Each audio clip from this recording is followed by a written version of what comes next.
Assalamualaikum warahmatullahi wabarakatuh. Alhamdulillahirabbil alamin. Allahumma shalli ala sayyidina Muhammad. Yang Allah muliakan para jamaah musalla Utsmaniyah yang dirahmati Allah. Sebagaimana biasa insyaallah setiap malam Jumat kita mengadakan kajian kitab Al-Kabair lil Imam Al-Hafiz Muhammad Syamsuddin Adz-Dzahabi. Ini malam Jumat yang keempat ya. Seharusnya ilmu tauhid. Tapi karena kita bulan ini 5 Jumatnya. 5 ya. Berarti di akhir bulan insyaallah kita ilmu tauhidnya, ilmu kalam. Ilmu tauhid salafi Ahlussunnah wal Jamaah karya Imam Ghazali insyaallah. Mari sama-sama kita membacakan ulumul Quran lin Nabi Muhammadin sallallahu alaihi wasallam ya Rasulullah wa ala azwajihi wa alihi wa ahlil bait ajma'in wal awliya was salihin wal anbiya wal mursalin wal malaikatil muqarrabin ولآبائنا ولأمهاتنا ولجدنا ولجداتنا ولأساتذتنا ولمعلمنا ولمشايخنا ولجميع المسلمين والمسلمات والمؤمنين والمؤمنات الأحياء منهم والأموات خصوصا لصاحب المؤلف كتاب الكبائر الإمام الحافظ محمد شمس الدين الذهبي الشافعي wa nafa'ana bihi wal muslimina bi ulumihi wa bi ulumi jami'il ulama amin ya Allah. Ya Allah ya Tuhan kami, anugerahkanlah keberkahan kepada kami di dalam majelis ilmu ini, kiranya bermanfaat kepada kami, keluarga, anak maupun keturunan kami. Jauhkanlah kami dari segala malapetaka, bencana, fitnah dunia maupun fitnah akhirat. Jauhkanlah kami dari segala cobaan yang tidak sanggup kami memikulnya. Jauhkanlah kami dari segala kemurkaan-Mu ya Allah ya Tuhan, karena kebodohan dan ketidaktahuan kami. Jauhkanlah kami, anak dan keluarga kami dari segala gangguan, tipu daya muslihat baik yang datangnya daripada golongan jin maupun manusia. Ya Allah ya Tuhan, anugerahkanlah nikmat kepada kami, anak dan keturunan kami menjadi imaman dan muttaqin, menjadi pemimpin bagi orang-orang yang bertakwa. Anugerahkan pula ya Allah kepada siapa saja orang-orang yang telah pernah berbuat baik kepada kami, khususnya ya Allah mereka yang telah berkhidmat, yang ikhlas mengikuti perjuangan dakwah kami ya Allah. Tinggikan derajat mereka fid dunia wal akhirah bi barakati al-Fatihah. A'udzu billahi minasyaitonir rajim. Bismillahirrahmanirrahim. Alhamdulillahi rabbil alamin arrahmanir rahim maliki yaumiddin iyyaka na'budu wa iyyaka nasta'in ihdinas siratal mustaqim siratal ladzina an'amta 'alaihim ghairil maghdubi 'alaihim waladdallin. Amin. Alhamdulillah. Kita insyaallah sudah sampai halaman ke-9 ya. Belum halaman 7 ya. Kita masih melanjutkan Al-Kabiratul Ula, itu dosa besar yang pertama, asyirku billah, mensyirikatkan Allah. Baru dari mensyirikatkan Allah kita sudah panjang lebar bagaimana orang-orang yang dia mencampur adukan antara agama dengan mistik. Jadi syirku billah diantaranya adalah murtad. Murtad itu syirku billah. Makanya Rasulullah sallallahu alaihi wasallam mengatakan membaddala dinahu, maka barang siapa yang dia itu berani ya murtad mengganti agamanya, maka dia boleh dihukum mati. Namun tidak boleh pernyataan itu dijadikan sebuah fatwa atau menjadi tindakan eksekusi oleh orang awam. Itu mesti eksekusinya adalah sultan, hukumah, pemerintah.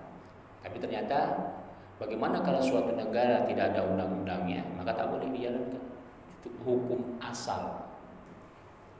asal orang yang murtad hukumannya adalah mati, hukum asal. Tapi karena apabila di negara itu tidak ada undang-undang yang mengatur tentang orang yang mengganti agamanya dihukum mati, maka tidak boleh. Sama kayak di Indonesia, orang-orang yang menghina agama pidananya kan tidak jelas, hukum pidananya tidak jelas. Kalau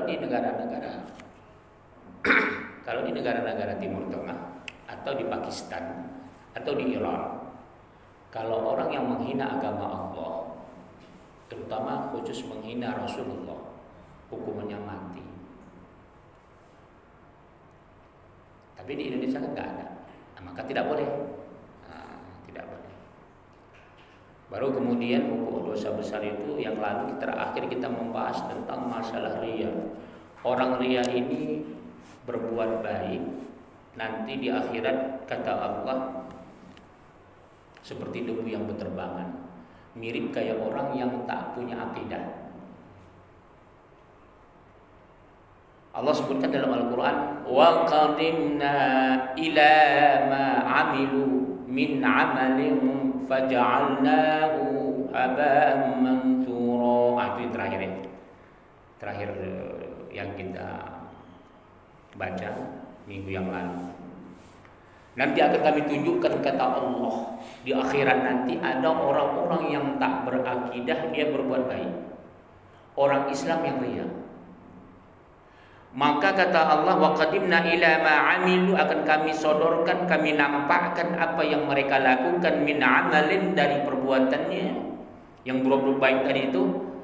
Faja'alnahu, kami jadikan perbuatan baiknya itu seperti haba'an manthura, yakni al-a'malu allati 'amaluha li ghairi wajhillah. Yaitu orang-orang yang riya, yang dia beramal bukan karena Allah, maka abatalna tawamuha, Allah batalkan. Allah sebut haba'an manthura, seperti debu yang berterbangan. Jadi kal haba' al-manthur, seperti haba' al-manthur, seperti debu yang berterbangan. Wa huwal ghubar, yaitu debu alladhi yara fi sya'a'i syamsu, seperti yang biasa kita lihat kalau ada sinar matahari. Di sinar matahari itu seperti berterbangan puing-puing debu yang sangat halus. Jadi orang riya sama orang yang tak berakidah, berbuat baik, nanti di akhirat seperti debu yang berterbangan. Na'udzubillah wa na'udzubillah. Jadi nggak semua orang yang menampakkan amal ibadahnya itu kita tuduh riya atau kita nggak mau, enggak. Seperti sholat wajib itu dikumandangkan azan supaya menunjukkan sholat wajib. Jangan sampai kita menuduh itu azan riya. Kenapa mesti dengar suaranya? Ya azan memang harus dengar suaranya. Sholat 5 waktu kenapa disuruh di masjid, di musalla? Karena itu lebih afdal. Lantas ketika Rasulullah sallallahu alaihi wasallam mengatakan, wahai umatku,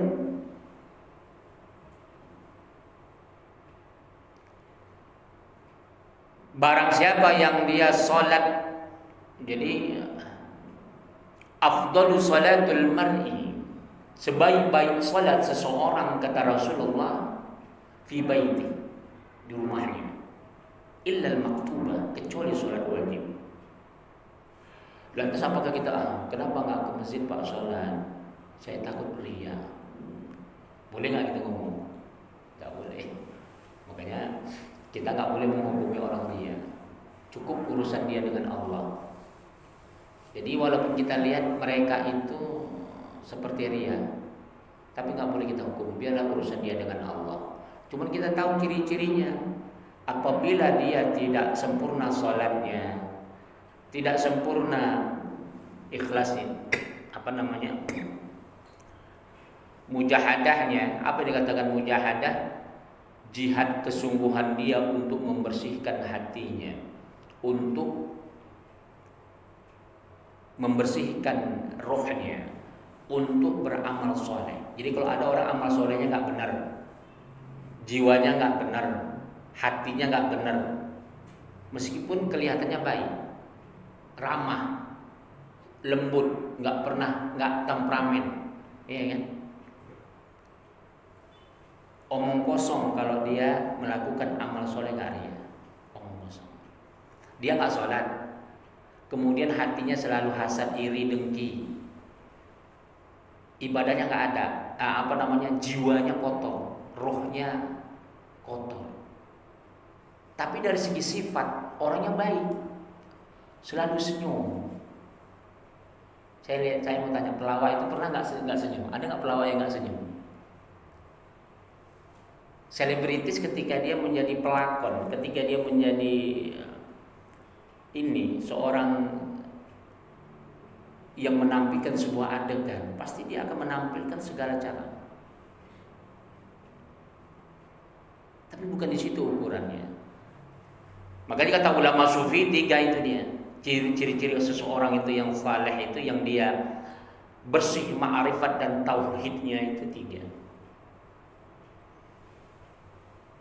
Pertama, al-musaffiyatu lil qalb, bersih, selalu membersihkan hatinya.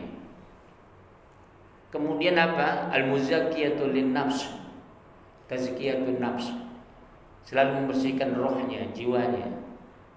Ini paling berat, membersihkan hati ini paling berat.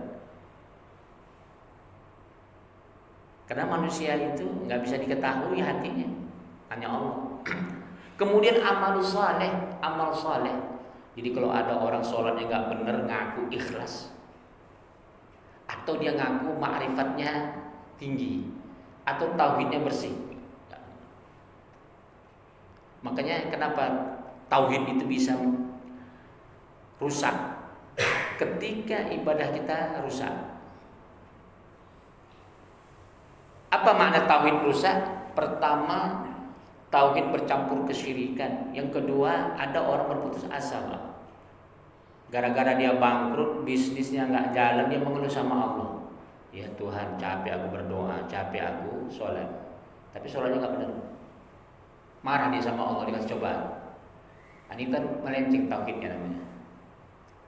Melenceng tauhidnya. Atau mungkin Allah cabut nyawa anaknya, nyawa ibunya, nyawa suaminya, nyawa istrinya. Atau mungkin dia dicoba dengan penyakit yang tidak sembuh-sembuh. Dia berkeluh kesah. Ya Tuhan, capek kali aku duduk di mushola Utsmaniyah. Penyakitku nggak sembuh-sembuh. Tetanggaku nggak pernah dia ke mushola Utsmaniyah. Sholat pun nggak pernah. Tapi sehat aku lihat. Nonton TV tiap hari. Uangnya banyak, rumah kontrakannya banyak. Ya Tuhan, aku tiap hari sholat, kenapa lah aku begini? Itu salah itu. Ya, nggak boleh gitu. Ya Allah, kalau memang benar ajaran-Mu ya Tuhan, kenapa kami yang duduk di mushola Utsmaniyah ini hanya 3 orang yang ikut mengaji ya Allah? Ratusan orang tak mau ikut ngaji. Mereka senang-senang, mereka kaya-kaya ya Allah. Itu nggak boleh. Itu berkeluh kesah namanya. Yang memang wa aktsaruhumul fasiqun wa aktsaruhumul munafiqun. Dalam Al-Qur'an Pak, mayoritas itu kata Allah munafik. Mayoritas itu akan masuk orang fasik. Mayoritas nanti akan Allah benamkan ke dalam neraka. Bukan, enggak pernah Allah bilang mayoritas itu Islam.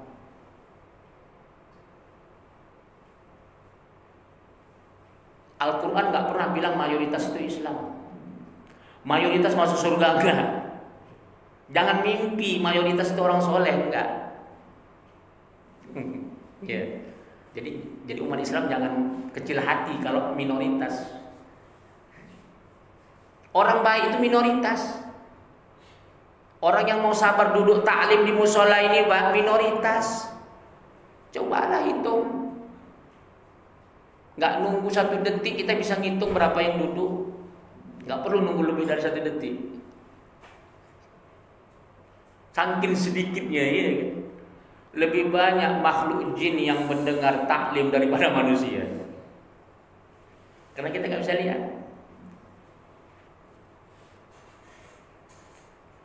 Artinya kita jangan sampai tauhid kita rusak. Seberat apapun cobaannya, fawaqahumullahu syarra dzalikal yaum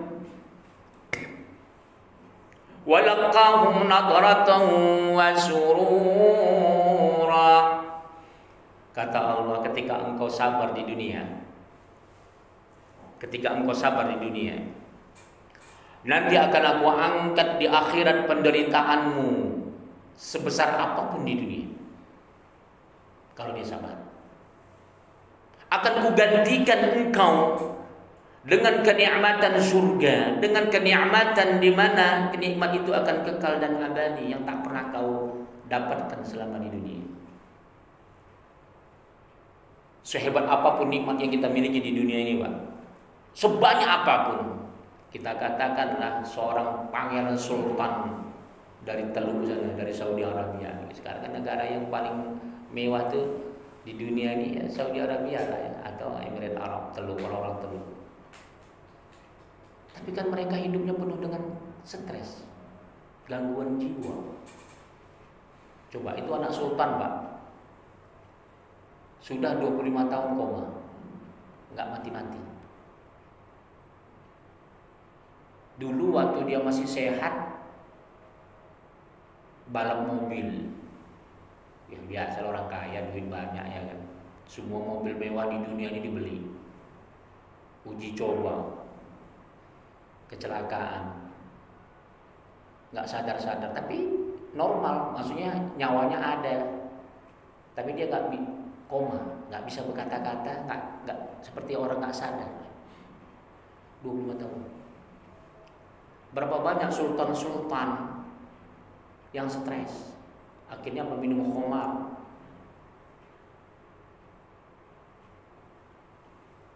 Inilah dia manusia-manusia yang dimana mereka ketika mengenal Tuhannya tapi tidak mau mensyukuri akan nikmat Tuhannya, maka dia akan selalu mengalami galau. Itu dia. Jadi ria itu yang dia al-a'malul lati 'amaluha li ghairi wajhillahi ta'ala, di mana dia melakukan amal perbuatannya itu bukan karena Allah. Nah, tapi tadi yang kita katakan, kalau ada orang yang ria, nggak boleh kita sebut ria dia. Cukup itu urusan dia dengan Allah. Jangan kita lihat ini bapak ini, saya lihat jalannya petentengan, ya ria kan? Ya, jangan. Ya, karena kan memang manusia beda-beda tabiatnya. Ada dia kalem, lembut, lebih lembut dari Nabi. Kita pikir dia itu orangnya soleh, tapi ternyata pendendam 7 keturunan. Ada nggak gitu? Hah?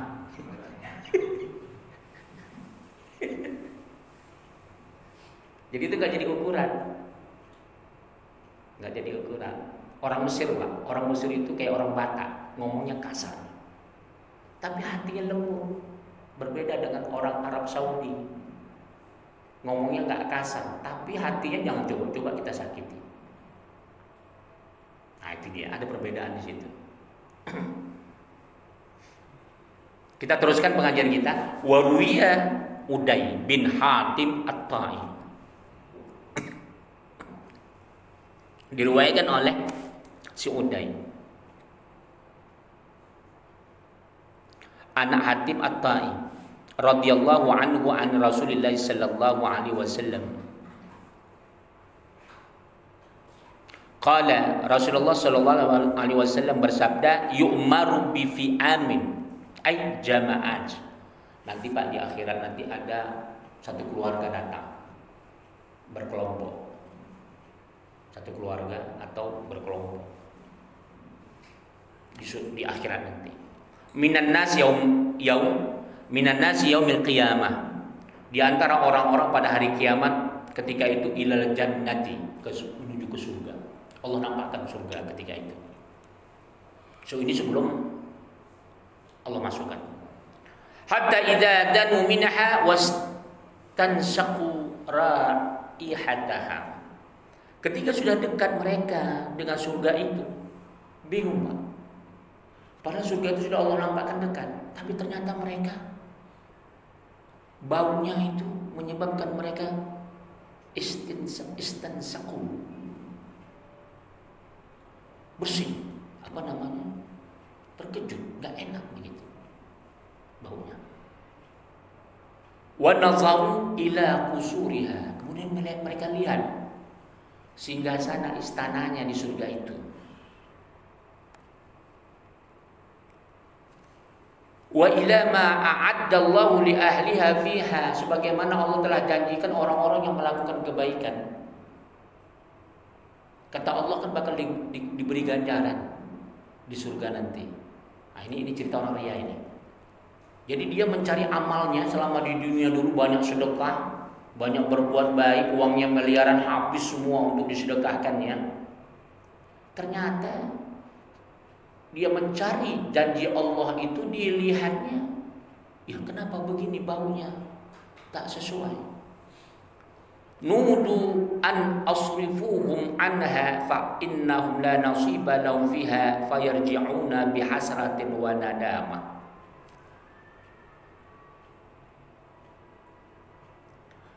Mereka menyuruh, kalau gitu kita sudahlah, kita rubah, kita berpaling katanya dari mereka. Jadi maaf kita ulang, tadi itu surga tadi itu Pak, sebenarnya mewah, megah kali itu memang ganjaran untuk mereka. Tapi ternyata surga yang mereka bisa bayangkan begitu indahnya, begitu yang tidak pernah mereka lihat, tapi ternyata yang dijanjikan untuk mereka tidak mereka dapat. Padahal mereka tahu itu milik mereka. Udah. Ternyata mereka mengatakan, ya sudahlah, kita ketika mendekat nggak bisa kita peroleh. La nasiba lahum fiha fayarji'una bihasratin wa nadamah. Mereka menganggap, wah ternyata ini milik kami tapi nggak bisa kami peroleh. Akhirnya mereka pulang Pak, kembali meninggalkan surga yang sebenarnya itu milik mereka. Sehingga sana istana itu milik mereka yang Allah sediakan, tapi nggak bisa mereka ambil, nggak bisa mereka masukin, nggak bisa mereka peroleh. Akhirnya mereka kembali dengan rasa kesal dan rasa hasrah, itu hatinya yang sakit. Artinya gimana ya Bapak, kalau sakit hati apa namanya? Mendongkol ya. Wa nadamah, dan menyesal. Ya Allah, rasanya ini sakit kali hati ini, itu milik saya tapi nggak bisa saya raih. Itu istana saya, memang gambar itu milik dia, karena itulah amal dia dulu di dunia. Tapi ternyata gara-gara riya itu tidak bisa diambil.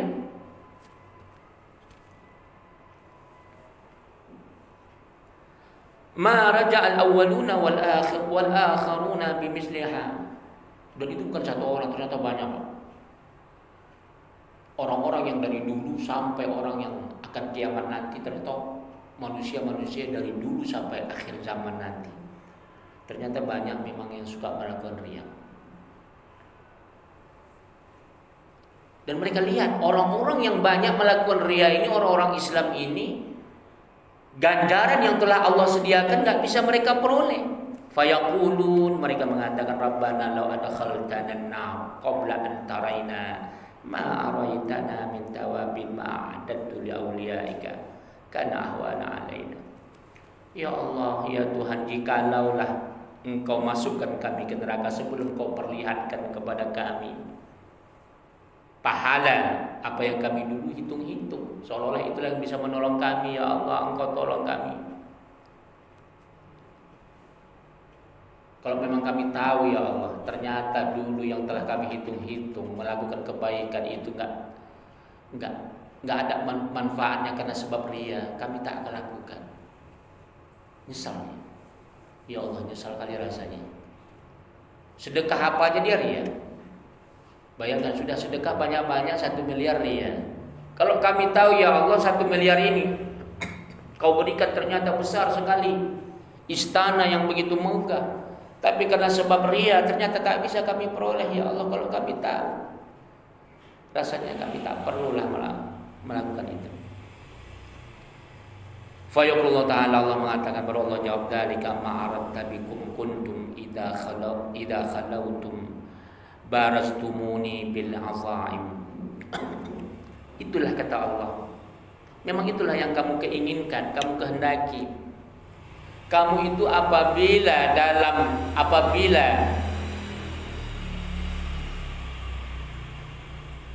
jauh dariku, kata Allah, kamu lebih banyak memamerkan semata-mata untuk orang lain, bukan untukku.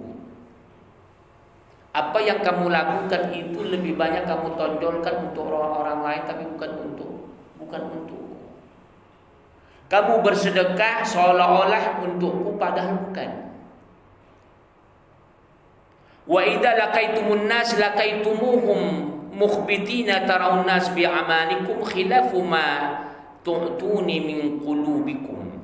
Apabila kamu jumpa orang-orang, kamu jumpa mereka itu kamu sembunyikan keikhlasanmu, artinya hilang ikhlasmu, tapi kamu perlihatkan kepada orang itu amal perbuatanmu agar orang itu memujimu, agar orang itu menganggap engkau itu orang yang baik, sementara hatimu sama sekali bukan untukku, niatmu sama sekali melakukan kebaikan bukan untukku, kata Allah. Hibatumun nasa walam tahabuni. Kau lebih takut kepada orang-orang manusia daripada kau takut sama aku. Ada nggak gitu? Dia malulah saya buat ini, dilihat orang. Tapi ketika dia di kesunyian, dia berbuat maksiat, dia mencuri ketika nggak kelihatan orang, dia berani. Dia korupsi ketika dia nggak korupsi, tapi karena takut di penjara. Itu berbeda. Ada orang korupsi karena takut Allah. Sama nggak tuh, Pak?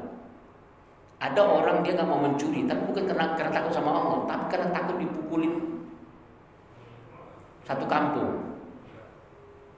Ada orang yang dia nggak mau mencuri memang karena takut karena Allah. Mana yang lebih baik? Maka Allah akan melihat orang yang tahu hukumnya. Jadi mencuri itu hukumnya apa? Haram.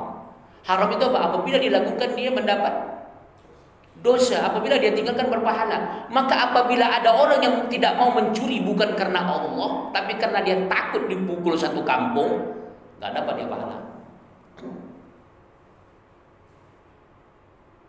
Dia tidak mau melakukan berzina karena dia takut malu. Gua ini kan pejabat, kalau berzina nanti malu. Memang dia kepingin berzina, nggak dapat pahala dia. Tapi kalau dia nggak dekat, kalau dia bisa menyembunyikan dirinya melakukan perzinahan, dia berani melakukannya. Makanya banyak pejabat kita itu cari perempuan, Pak, pergi ke Thailand. Pejabat-pejabat anggota DPR kita, dulu zaman Soeharto menteri-menteri kita gitu. Sekarang nggak ada. Pokoknya pejabat-pejabat kita lah eselon 1. Itu kalau sudah, apalagi musim Covid ini. Covid ini kan mereka gajinya itu kan enggak banyak, nggak habis, Pak. Di deposito kan makin meningkat. Makanya semua gaji-gaji menteri itu kan naik berapa persen. Karena mereka nggak bisa belanja kemana-mana, jadi uangnya menumpuk, gajinya menumpuk, intensifnya. Yang gajinya 4,5 juta, intensifnya 200-400 juta. DPR gajinya 4,5 juta, tapi kan gaji intensifnya 60 juta, 80 juta. Karena Covid mereka nggak bisa jalan-jalan, duitnya bertumpuk banyak. Nah sekarang sudah mulai Covidnya hilang, baru mereka jalan-jalan, cari perempuan sampai ke Thailand sana. Sekarang kalau narkoba, ngisap narkoba di Indonesia kan ketangkep. Supaya jangan ketangkep, pergi ke Belanda. Belanda kan boleh ganja kan. Di Belanda undang-undangnya boleh ngisap ganja. Makanya orang Indonesia yang banyak duitnya, yang sudah nggak bisa dia menghabiskan duitnya, pergi ke Belanda dia. Ada seperti itu, ternyata menagih. Karena di Belanda asing ngisap ganja, ketagihan, balik ke Indonesia bingung nyarinya kemana-mana, nggak tahan, akhirnya udah beli sama gembong narkoba, ketangkep. Ada kan selebritis kayak gitu. Itu. Berapa banyak yang dia ketika liburan mencari perempuan di Thailand, di Filipina, ketagihan, di Indonesia bingung, akhirnya udah nyungsep kemana-mana. Jadi hati-hati. Itulah ya, banyak orang yang melakukan. Engkau kata Allah, hibtumun nas walam tahabuni. Kamu lebih takut kepada orang-orang daripada takut kepadaku. Wajlaltumun nasa walam tajalluni. Kamu itu sengaja menunjukkan kemuliaan dirimu untuk orang, tapi tidak pernah engkau itu, kata Allah, kamu mencari kemuliaan itu bukan untukku. Bisa paham itu kan? Artinya dia seolah-olah orang suci, orang tidak pernah berbuat dosa di mata orang, tapi sebenarnya di belakang orang lain dia adalah pelaku dosa yang luar biasa. Hanyalah dia orang-orang yang nanti surga itu yang begitu indahnya tidak dia dapat. Wa taraktum linnas wa lam tatruku li wa lam tatruku li. Kamu meninggalkan manusia tapi bukan meninggalkan karena aku. Tahu maksudnya Pak? Aku nggak mau lah minum khamar. Dia nunjukkan sama orang, saya nggak mau. Tapi ketika sama orang lain udah pulang, temannya sudah pulang, dia minum khamar.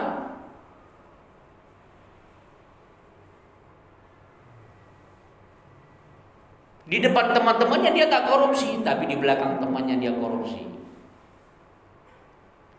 Hati-hati. Ya nilai ajlin nas. Jadi dia melakukan itu, kata Rasulullah, karena manusia, bukan karena Tuhannya.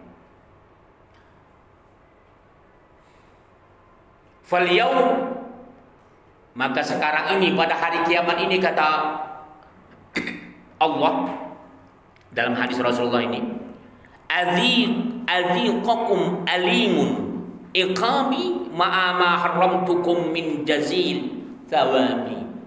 Maka pada hari ini, pada hari kiamat ini, kata Allah, kamu rasakan siksaanku yang begitu pedih, karena kau selama di dunia bukan pernah beramal ibadah karena aku. Maka kuharamkan engkau, kuharamkan engkau di akhirat ini memperoleh pahalaku, kata Allah. Diharamkan Allah. Nauzubillah. Bagaimana dia bisa tahu yang dilakukannya itu karena Allah atau tidak kalau tidak pernah duduk di majelis taklim? Apalagi nggak pernah duduk, nggak pernah lagi belajar agama. Ada Pak jemaah kita bertahun-tahun sama kita, datang sama saya, Ustaz, tolonglah Ustaz. Kenapa? Anak saya dari pesantren, tamatan pesantren. Tapi setelah dia tamat pesantren bekerja, nggak pernah sholat lagi, Ustaz. Bayangkan. Jadi gimana itu? Ilmu yang didapat di pesantren itu bagaimana itu dia mempertanggungjawabkan? Padahal ayahnya selalu ngikut taklim sama kita. Kenapa sang ayah tidak mau sabar terus-menerus menasihati anaknya? Makanya jangan pernah kita berputus asa, jangan pernah kita malas-malasan taklim.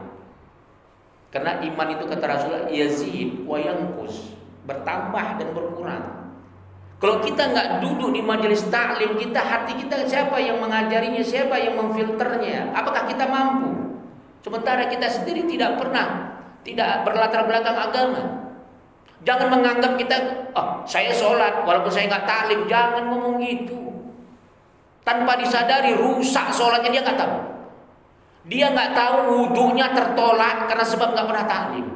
Dia nggak tahu sedekahnya tertolak karena nggak pernah taklim. Dia nggak tahu, dia menyangka perbuatan baiknya itu dia anggap mulia, padahal itu kehinaan di hadapan Allah. Kenapa? Karena nggak pernah taklim. Berapa banyak Pak orang mengasihi, tapi ternyata dia mengasihi itu karena ria. Bagaimana dia tahu itu ria atau enggaknya kalau dia nggak dulu ditaklim? Kan banyak orang yang ngasih uang segalanya itu untuk pamer. Jangan disamakan seorang soleh yang dia memposting dakwahnya untuk dakwah. Jangan disamakan. Ah, itu kan Ustaz juga memposting katanya. Saya posting juga, saya sedekah. Disamakannya. Makom dia sama-sama manusia kita dengan Rasulullah, sama-sama makom kita dengan para ulama, tapi jangan samakan ulama dengan kita. Nggak usahkan karyanya Pak. Kita itu terlalu jauh menyamakan. Contoh ini ya, kitab yang kita pelajari ini saja. Nggak usahkan kitab ini yang kita bisa ciptakan. Kita bisa menyaingi kitab ini. Ulama Imam Ad-Dhahabi ini saja, seandainya satu hari umurnya dibandingkan 20 tahun, 30 tahun umur kita, belum imbang. Bagaimana tahajudnya? Tahajud ulama apakah sama dengan tahajud kita?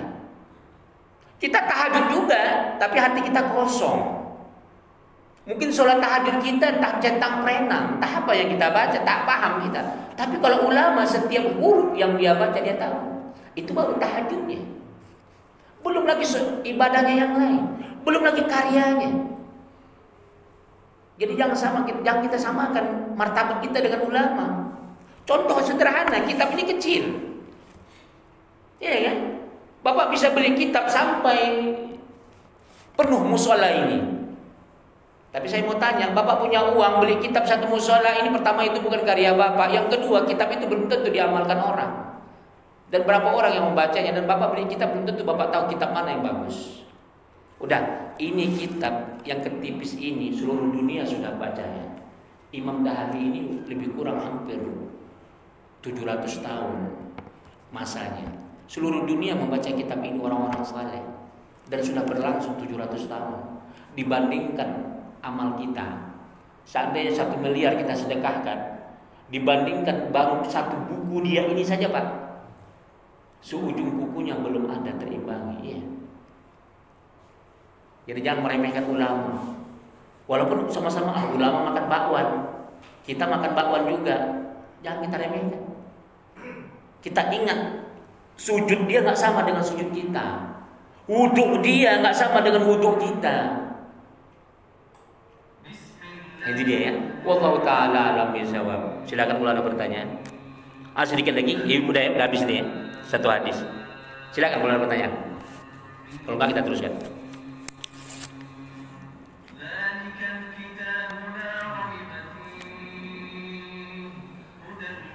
Wa sa'ala rajulun, bertanya seseorang kepada Rasulullah sallallahu alaihi wasallam.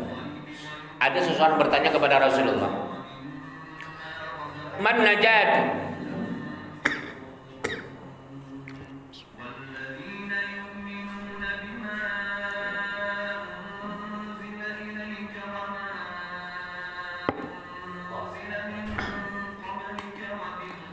Man najat? Apa yang dikatakan najat? Orang yang beruntung, orang yang selamat. Man najatu faqala sallallahu alaihi wasallam. Maka Rasulullah menjawab. Tadi sahabat bertanya, "Ya Rasulullah, apa sih yang dikatakan najah, orang yang selamat itu?" Kata Rasulullah, "Alla tukhadi'ullah." Jangan kamu menipu Allah. Qala wa kaifa yukhadi'u Allah? Bagaimana kita bisa menipu Tuhan? Bagaimana kita bisa menipu Tuhan? Qala sallallahu alaihi wasallam, dijawab oleh Rasulullah, "An ta'mala 'amalan amaraka Allah wa rasulahu bihi wa turidu bihi ghairu wajhillah." Kau melakukan amal perbuatan atas perintah Allah dan Rasulnya, tapi kamu tidak ingin mendapat redha Allah dan Rasulnya, bukan karena Allah. Itu artinya kata Rasulullah, orang yang telah berkhianat, menipu Tuhan. Wat taqi ar-riya, maka takutlah kamu dengan riya, perbuatan riya itu. Fa innahu asyirkul asghar. Karena riya itu adalah syirik yang paling kecil. Wa innal mara'i yunadi alaihi yaumal qiyamah ala ru'usil khalaiqi bi arba'atin asma. Nanti kata Rasulullah sallallahu alaihi wasallam, orang yang riya nanti akan dipanggil, akan diseru pada hari kiamat melalui di atas kepala-kepala makhluk. Ada 4 panggilan, Pak. Orang yang riya di hari akhirat nanti ada 4 panggilan. Ada 4 panggilan. Dan dipanggil dari kepala-kepala makhluk. Boleh jadi kita nanti karena keris, karena orang, karena apa saja kita amal perbuatan. Apa kata Rasulullah? Ya marai. Itu panggilan kita nanti orang yang riya, nauzubillah. Wahai orang-orang yang riya, yang beramal bukan karena aku, itu pertama. Yang kedua, ya ghadir, wahai orang yang ya lepas, yang pergi, artinya sia-sia, sia-sia dia melakukan perbuatan baik. Ya fajir, tahu Bapak fajir? Orang yang suka melakukan maksiat. Jadi gelar fajir itu termasuk gelar untuk orang yang riya. Ya fajir. Padahal fajir itu sebenarnya orang yang berbuat maksiat. Tapi itu gelar nanti untuk orang yang riya juga. Ya khasir. Yang keempat, wahai orang-orang yang merugi. Jadi nanti kita dapat gelar orang yang khasir, yang rugi. Kenapa? Melakukan ibadah ternyata tak ada hasilnya. Dhalla amaluka wa baqala ajruka. Sesat perbuatanmu, kata Rasulullah, wa baqala ajruka, dan batal ganjaran untukmu. Fala ajrun laka indana, maka aku tak memberikan ganjar kepadamu, tak ada ganjaran untukmu di sisi kami, kata Allah dalam hadis ya. Ini hadis tapi Allah yang mengatakan. Idhab fa khudh ajraka mimman kunta ta'malu lahu ya mukhadi'. Kata Allah, diusir sama Allah di hari kiamat. Ini dalam hadis kudusi. Ini hadis tapi Allah yang bercerita melalui hadis Rasulullah SAW. Apa kata Allah? Pergi kamu, ambillah ganjaran, yang ganjaran pahala yang kamu lakukan selama di dunia, yang kamu lakukan, ya mukhadi, kamu wahai orang yang penipu, kata Allah. Kamu cari, kalau kamu karena simpulan, maka kamu kejarlah simpulan itu. Wahai penipu, wahai orang penipu, kata Allah. Kamu kejar orang itu yang kamu dulu beramal perbuatan karena dia. Kamu minta pahala sama dia. Bisa dapat nggak? Nggak akan dapat lagi. Nah itu deh. Wa su'ila ba'dul hukama rahimahullah. Maka ditanyalah sebahagian hukama, artinya ulama-ulama saleh. Semoga Allah merahmatinya. Manil mukhlis, siapa orang yang bergelar ikhlas itu? Faqala, maka para ulama mengatakan al mukhlisul ladzi yaktumu hasanatuhu kama yaktumu sayi'atuhu. Orang yang ikhlas adalah orang yang menyembunyikan kebaikannya sebagaimana dia menyembunyikan keburukannya. Wakila li ba'dihim, ada juga ulama yang mengatakan ma ghayatul ikhlas, bagaimana bentuknya perbuatan ikhlas itu? Qala, dijawab, an la tuhibbu muhammadatan nas, yaitu mereka orang-orang yang tak suka pujian daripada orang-orang. Yang terakhir, wa qala al-faqih al-Fudail bin Iyad, berkata Fudail bin Iyad radhiyallahu anhu, tarakal amalu li ajlin nasriya. Jadi kalau meninggalkan amal kebaikan karena takut riya, karena takut manusia, itu riya. Jadi kalau bapak umpamanya, nggak mau lah aku melakukan kebaikan, nggak enak lihat orang, itu udah riya. Jadi kalau kita tidak melakukan sebab manusia, karena kita takut atau karena pokoknya kita meninggalkan perbuatan kebaikan sebab orang, bukan karena Allah, maka itu disebut riya. Wal amalu li ajlin nas syirkun. Sedangkan beramal karena orang, tadi meninggalkan amal baik, meninggalkan kebaikan karena orang itu dibilang riya. Sedangkan wal amalu li ajlin nas, melakukan amal kebaikan karena manusia, syirkun, syirik. Itu di syirkul asghar ya, syirik kecil. Wal ikhlas, sedangkan ikhlas itu martabatnya kata para ulama ayyuafikallahu minhuma, maka kedua dari mana?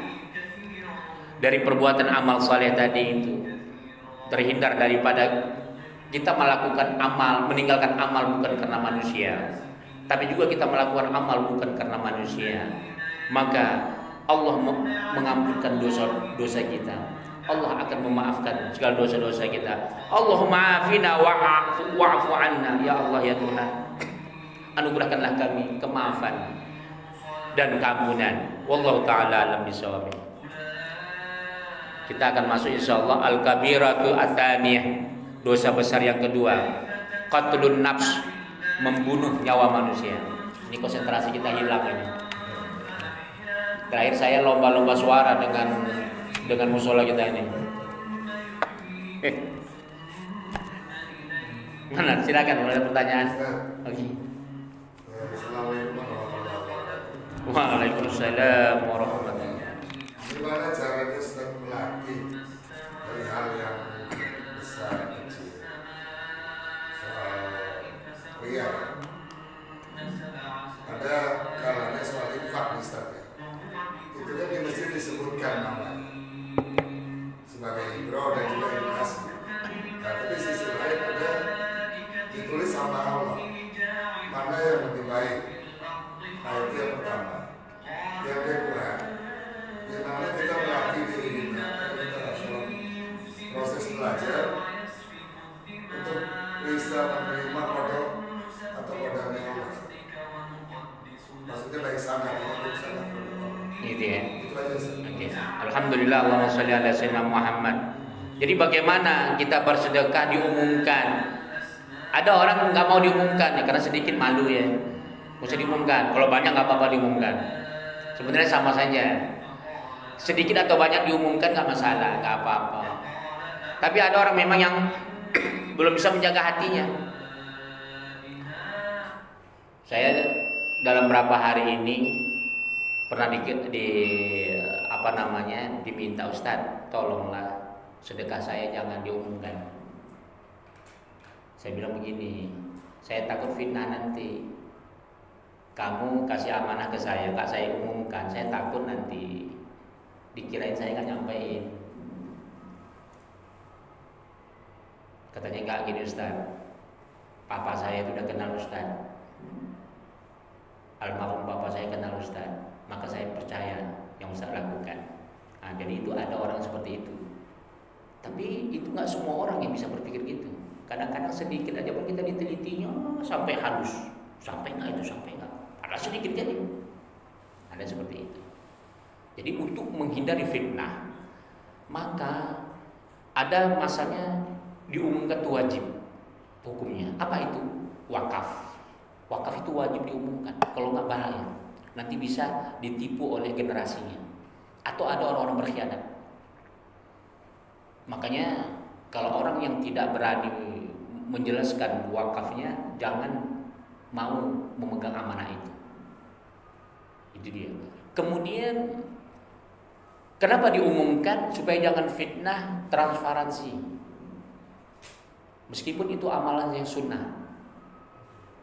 Contoh, atau amalan yang wajib seperti zakat. Tadi wakaf ya. Kalau wakaf itu kan sunnah, mubah. Kecuali kalau nazar dia wakafnya jadi wajib. Zakat itu wajib. Hukum zakat wajib. Tapi itu juga bisa jadi wajib diumumkan kalau dia banyak. Dikhawatirkan nanti bisa berkhianat amilnya. Sedekah sunat gitu juga. Seperti umpamanya tabungan-tabungan masjid itu harus diumumkan. Karena dikhawatirkan nanti kalau nggak diumumkan, sedangkan diumumkan sendiri bisa berkhianat. Kenapa? Dibikin money laundry, Pak. Ada masjid-masjid besar di Indonesia ini jadi money laundry. Diumumkannya uangnya sekian, memang betul diumumkannya, tapi kemana uangnya nggak tahu. Ternyata diputar, Pak. Diputar untuk bisnis, dipinjamkan kemana-mana. Ini ada laporan ke saya. Memang disebutnya uang masjid ini 200 juta, tapi ditanya mana duitnya, nggak ada. Ternyata uang ini diputar. Ada juga yang seperti itu, ada juga merasa dia bangga, kami nggak pernah menyimpan saldo daripada uang masjid, semuanya habis, dapat dihabiskan sedekah untuk masyarakat. Ini goblok juga. Maaf, ini kan viral di medsos ini. Masjid di Surabaya tadi mana itu, merasa bangga, dapat duit 40 juta, 50 juta langsung habis, jadi 0% saldonya. Ini double juga ini. Nggak boleh uang umat itu sembarangan dihabisin begitu saja. Harus bisa dia memaintainnya. Jangan menganggap seolah-olah dia dapat duit 40 juta, ngasih makan masyarakat yang miskin-miskin dihambur-hamburkan begitu saja. Mengasih modal begitu saja tanpa ada ininya, tauzifnya, tanpa ada aturannya yang benar. Nggak boleh. Dengan bangganya, kami uang umat kembali kepada umat. Itu gila, bodoh dia. Untuk di Surabaya. Kalau dekat saya habis itu. Ini banyak orang mengatasnamakan agama seolah-olah dia bersih, dia hebat, tapi salah. Di situ pentingnya fas'alu ahla dzikri kuntum la ta'lamun. Kalau kita bodoh, meskipun kita engineering, meskipun kita seorang profesor intelektual ahli nuklir, tapi kalau kita nggak ngerti masalah agama, nanya kepada ulama. Ini enggak, yang ngurus masjid itu rata-rata kan bukan orang ulama itu, Pak. Bukan. Rata-rata ngurus masjid di Indonesia ini itu nggak ada ulama. Paling ulama itu jadi imamnya saja, imam besar, Istiqlal. Tapi pengurusnya itu orang-orang nggak ngerti agama. Akhirnya uang itu ya tadi itu ada yang dia jadi money laundry, ada yang dia berlagak untuk umat, dihabiskan semua. Akhirnya kemaslahatan masjid dan sebagainya, uang listrik dan sebagainya, taruhlah itu tercover. Tapi kan masih banyak masyarakat yang lebih panjang dia. Apa itu? Pendidikan. Itu jangka panjang. Lebih tinggi martabat pendidikan yang kita biayai ketimbang ngasih bisnis makanan kepada masyarakat miskin. Kalaupun kita mau ngasih menanggulangi orang miskin supaya dia bekerja boleh, tapi ada aturannya yang ketat. Jangan sampai dikasih modal 1 bulan bangkrut, dikasih lagi bangkrut lagi, udah habis uang semua ke situ. Nggak semua orang bisa mampu memutar bisnis, memutar modal, nggak semua. Makanya jangan sembarangan uang umat kita kelola sesuka hati kita. Penting kita berembuk kepada yang ahlinya, kepada ulama, kepada yang pengerti manajemen dan sebagainya itu ya. Wallahu ta'ala a'lam bishawab. Oh, belum semua ya. Tadi terakhir apa tadi? Bagaimana kita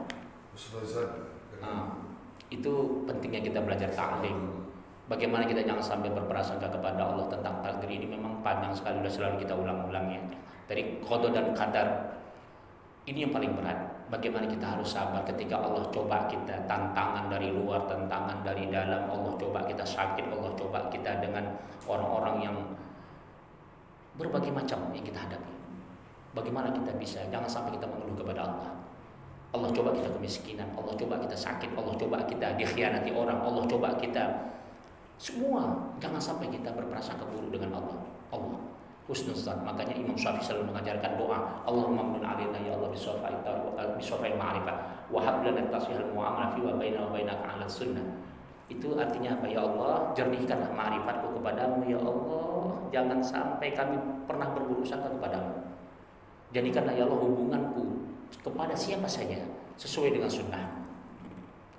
Banyak lagi hakikat daripada doa Imam Syafi'i itu. Artinya jangan sampai kita mengeluh kepada Allah. Percayalah, kalau kita bertawakal kepada Allah, mudah-mudahan seluruh beban yang kita hadapi Allah akan memberikan jalan keluar yang terbaik. Wallahu ta'ala a'lam bishawab. Kuncinya adalah bagaimana hati kita bisa melatih sabar itu. Jangan tinggalkan ilmu, jangan tinggalkan amal. Ilmu dan zikir, amal ibadah, amal, zikir dan ilmu itu harus bersanding, tidak boleh dipisahkan. Wallahu ta'ala a'lam bishawab. Al-Fatihah. Bismillahirrahmanirrahim. Alhamdulillahirabbil alamin arrahmanir rahim maliki iyyaka na'budu wa iyyaka nasta'in shiratal ladzina an'amta 'alaihim ghairil maghdubi a'udzu billahi bismillah Allahumma ij'al hadzal majlis barakatan wa mubarakatan wa ban 'alaina fitnatan minad dunya wal akhirah walhamdulillahi rabbil alamin. Assalamualaikum warahmatullahi